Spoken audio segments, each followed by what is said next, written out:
And so one of them is bias for action. This is actually one that we try to adhere to.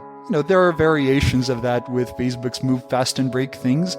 I think it's important to note that it's no longer 2013 and that people's expectations of products have increased. So you can no longer really just launch a random duct tape MVP. There's still a lot more quality that needs to go into it. But I would say keeping that initial bias for action, that spark to just go in and do stuff, that's essential for a startup at our stage. My name is Marin Smiljanic. I am the co-founder and CEO of OmniSearch.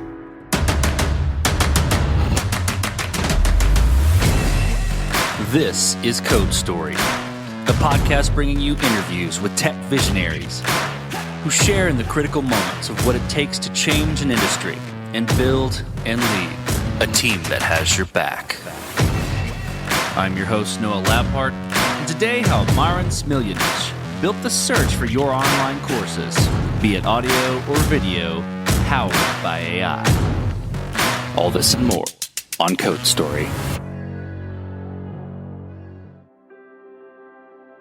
Marin Smiljanic was born and raised in Croatia. He attended a local math school, which actually got him into tech. Post-attending college, his first experiences of the industry were through internships and startup involvement. Outside of tech, he likes to hike, swim, winter sports, being outdoors, etc. And he lives in Vancouver now, which gives him great access to all of the above. He says the main difference between Vancouver and Croatia comes down to food. Croatia contains a bit more traditional cuisine, seafood close to the water, and meat-based dishes inland. During his Amazon years, Marin was hitting a few problems on a regular basis, having to sift through dense training content on a daily basis. And the training format was all over the map: video, audio, text, etc. After brainstorming with his now co-founder, they decided to build an MVP starting with an API. This is the creation story of OmniSearch. OmniSearch basically, it's really search for everything and making all the content on your site searchable. So we actually started off with audio and video, and one of the really cool features and really cool functionalities that we offer is that you're able to type something into a search bar and jump exactly to the points in the audio or video files.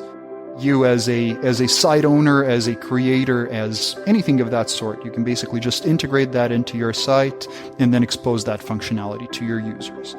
So apart from this, given that we work a lot in the education space, we've expanded that to cover all sorts of different file formats. So we do the classic, PDF, text, Word documents, presentations. So you can search basically all this in a global view, meaning that you search all the content at once, not just search within a single document, but the global view, and you can expose this to your end users with a single click and with a single search bar.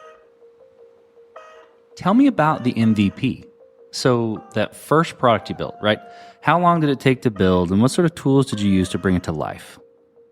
Since I was preparing for this interview, which is basically a entrepreneur startup journey interview, I was actually doing a little bit of reconstruction and trying to figure out, what exactly did we put into the MVP? I actually uncovered some of the old videos that I had recorded, and the initial MVP was basically just like you had a form where you pasted some videos that were stored on S3. It performed speech to text, and then basically had an API that you could query to get the results from there. The demo then would basically go into some Postman queries, which I was showing, and also then I kind of showed how to integrate it into a site with JavaScript snippets. So it was all very bare bones, very MVP-ish. I think it was about 2 weeks or so. If I recall correctly, probably hosted on Heroku or something along those lines. Maybe another thing to mention is how we got to building this. Me and my co-founder Mate, who is the CTO, we basically got inspired after we had talked about some of the problems that I've been hitting at during my Amazon years. Basically, one of the main problems being that with a lot of different training materials that we needed to go through, almost on a daily basis. And this was dense technical content. And you would oftentimes need to refer back to it at some point.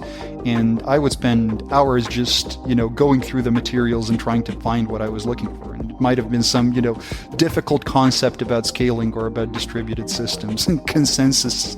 I don't know. But basically, there was no particularly good way to find that.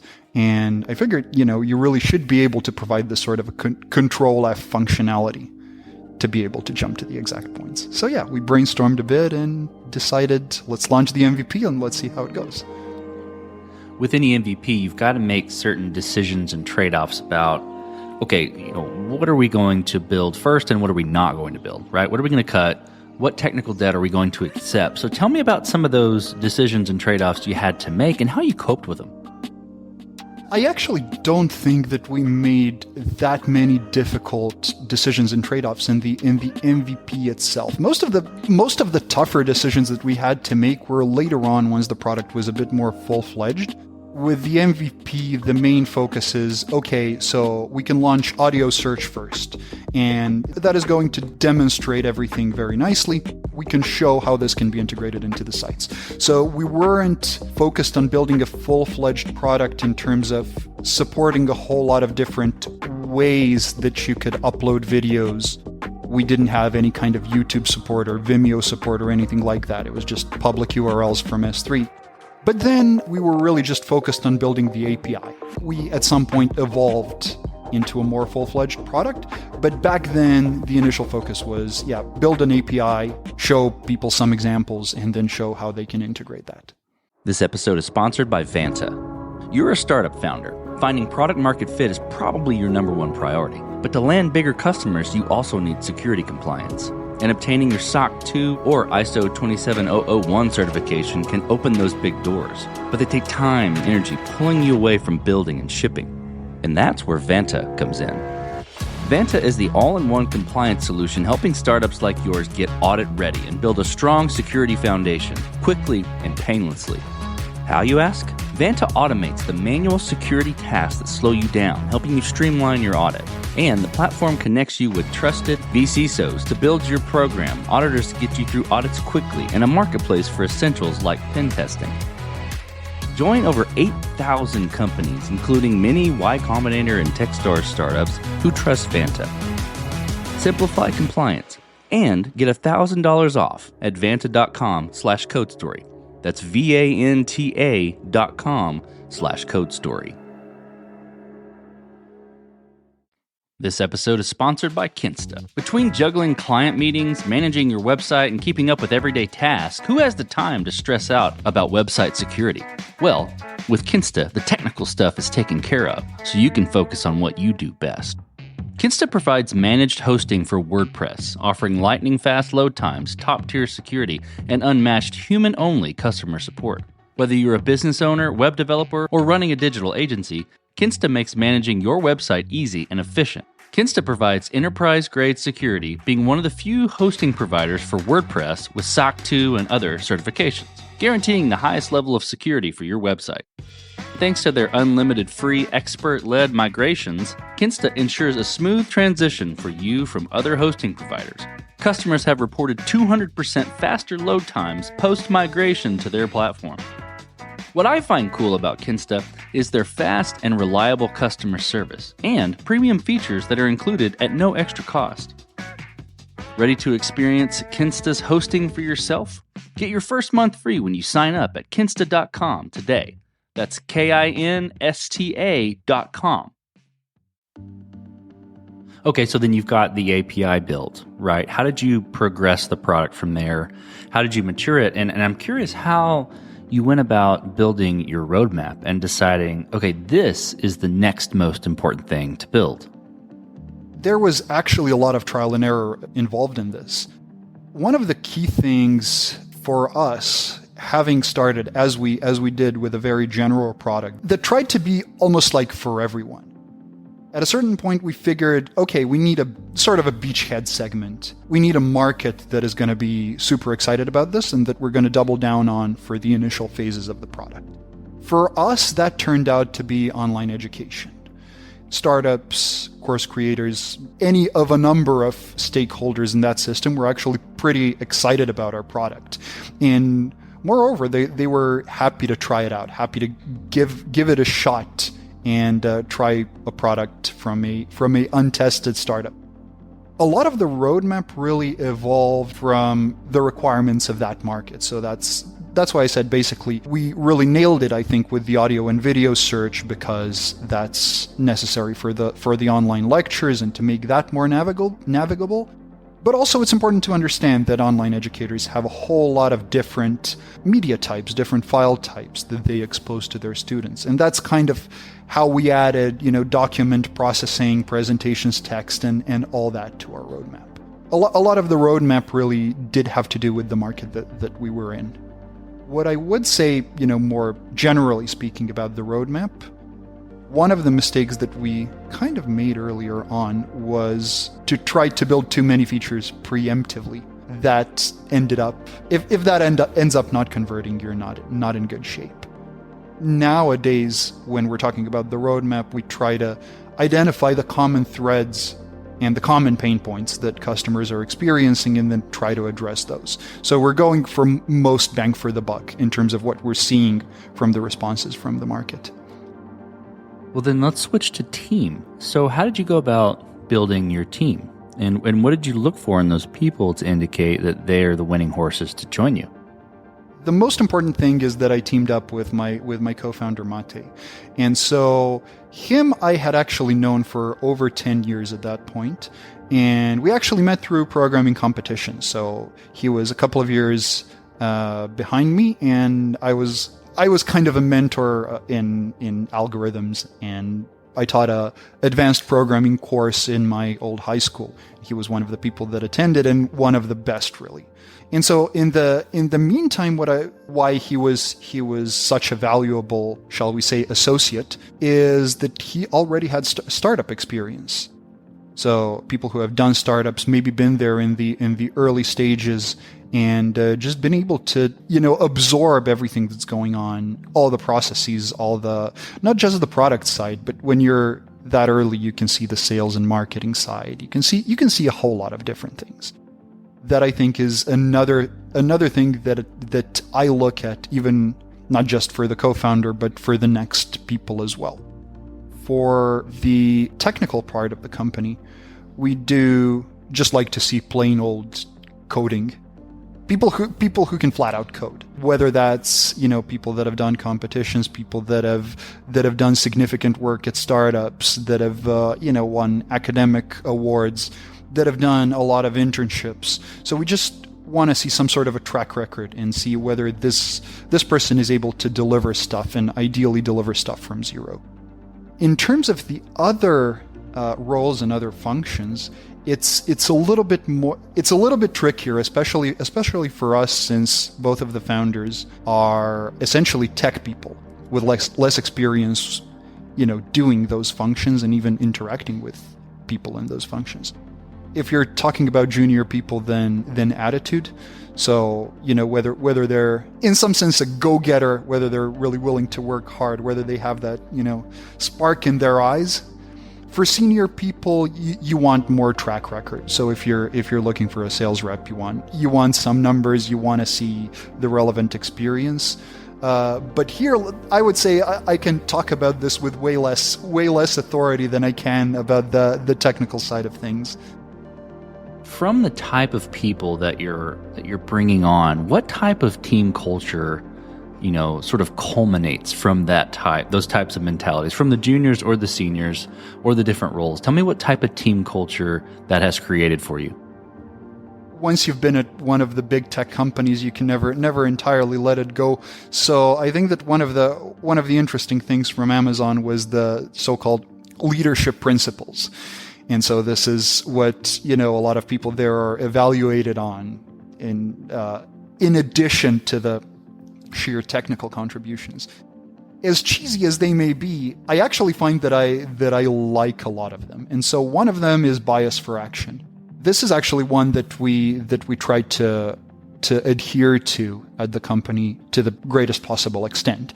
There are variations of that with Facebook's move fast and break things. I think it's important to note that it's no longer 2013 and that people's expectations of products have increased. So you can no longer really just launch a random duct tape MVP. There's still a lot more quality that needs to go into it. But I would say keeping that initial bias for action, that spark to just go in and do stuff, that's essential for a startup at our stage.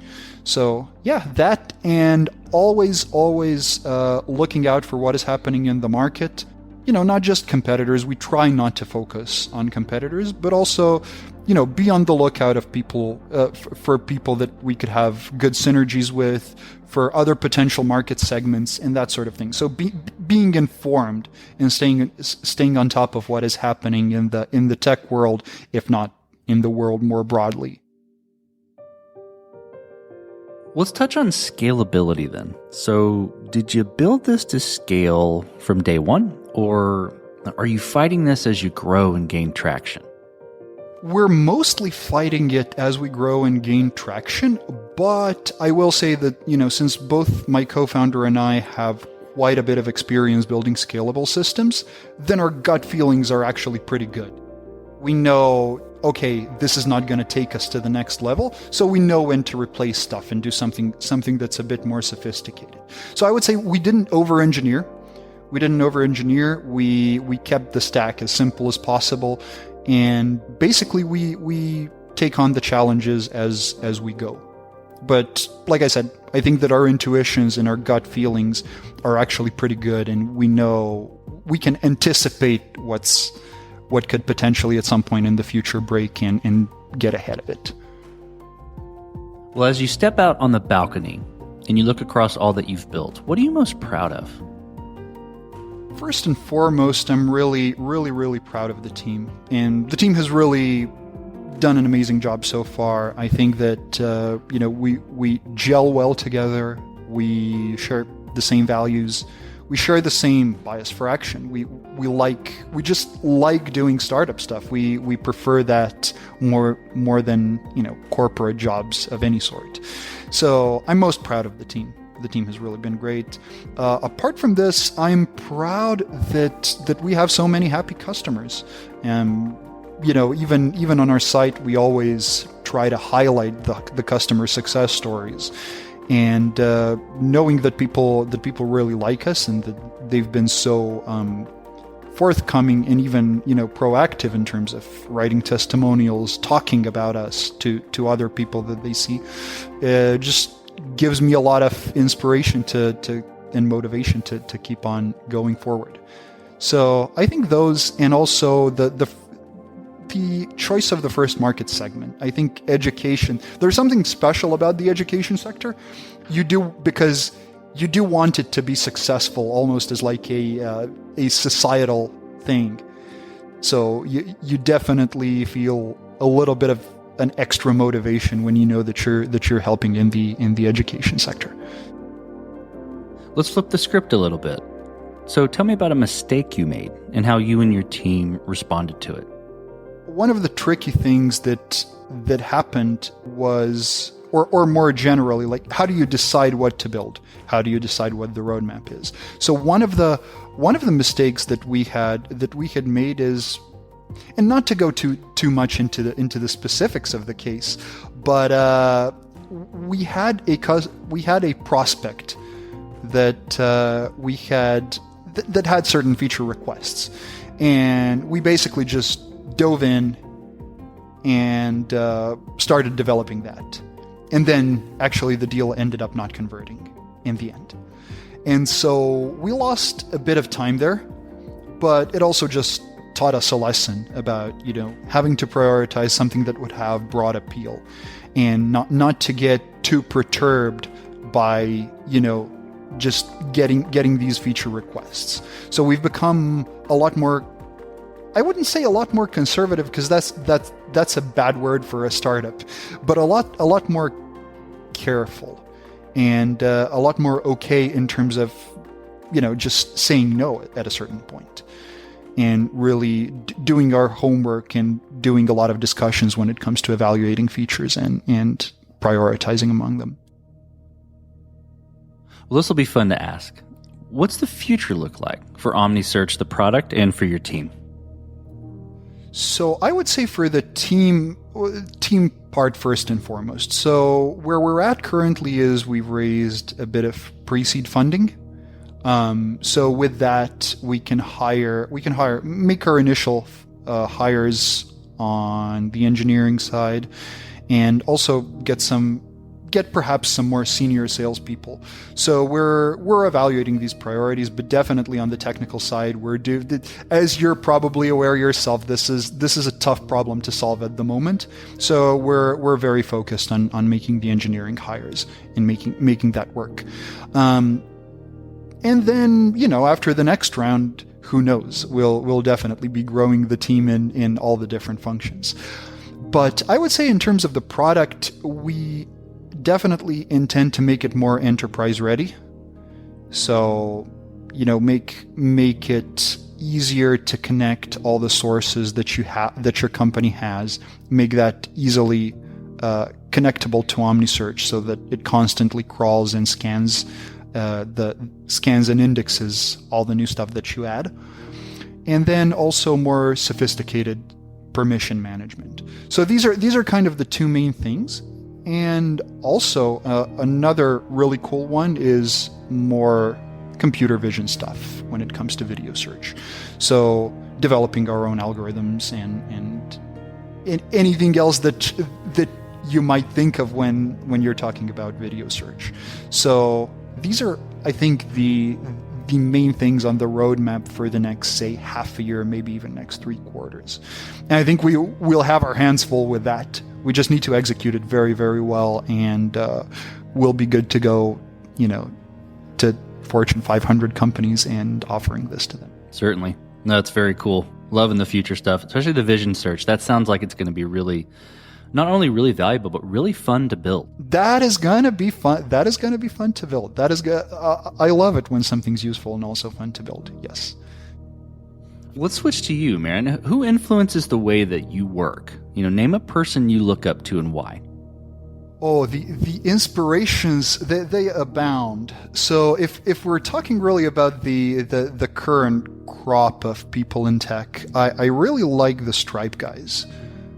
I feel like they built a really good product, a tough product to build. So they're very good technically, very good as product people, very good as business people.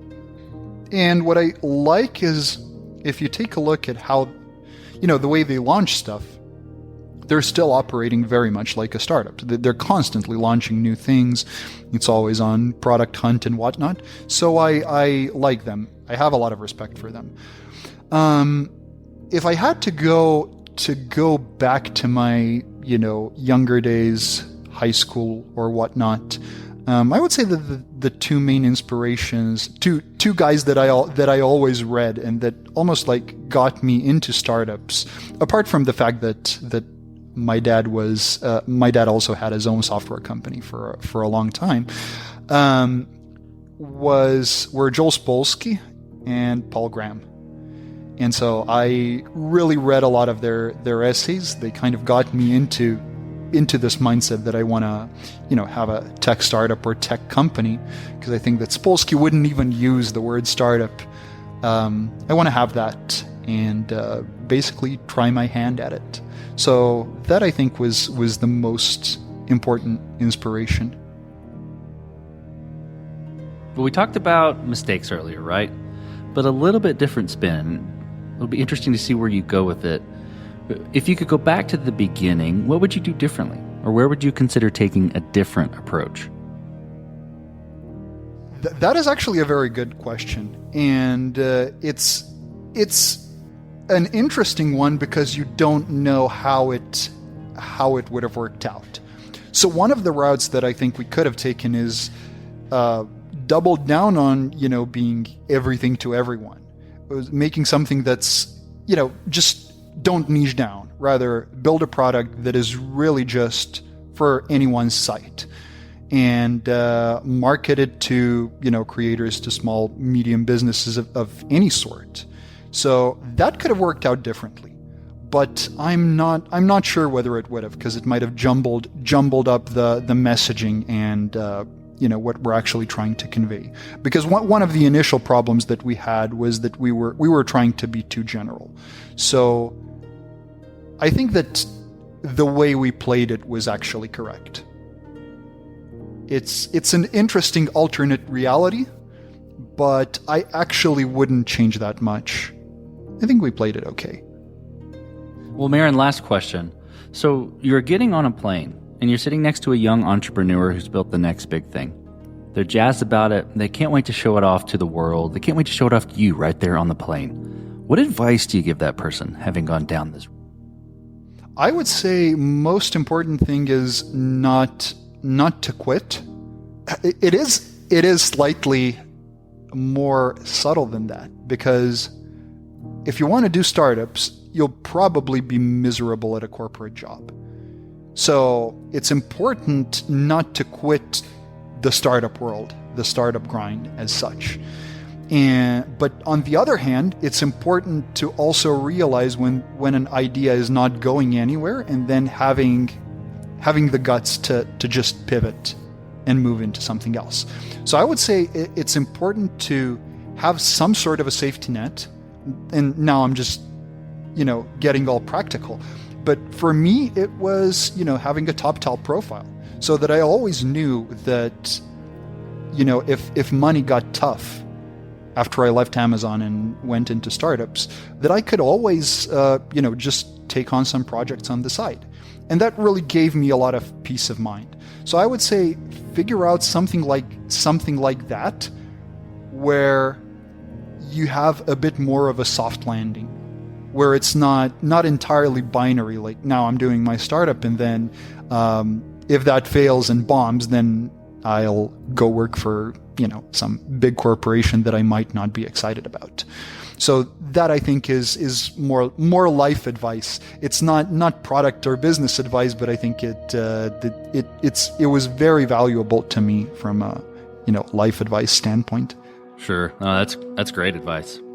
Well, Marin, thank you for being on the show today. Thank you for telling the creation story of OmniSearch. Thank you very much for having me. It was great. Love your series. I appreciate the kind words. And this concludes another chapter of Code Story. Code Story is hosted and produced by Noah Laphart. Be sure to subscribe on Apple Podcasts, Spotify, or the podcasting app of your choice. Support the show on patreon.com/codestory for just $5 to $10 a month. And when you get a chance, leave us a review. Both things help us out tremendously. And thanks again for listening.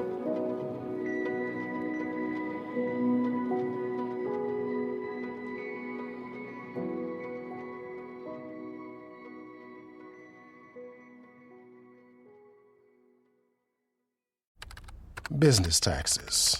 Was stressing about all the time and all the money you spent on your taxes. This is my bill? Now Business Taxes is a TurboTax small business expert who does your taxes for you and offers year-round advice at no additional cost, so you can keep more money in your business. Now this is taxes. Intuit TurboTax. Get an expert now on TurboTax.com/business. Only available with TurboTax Live full service.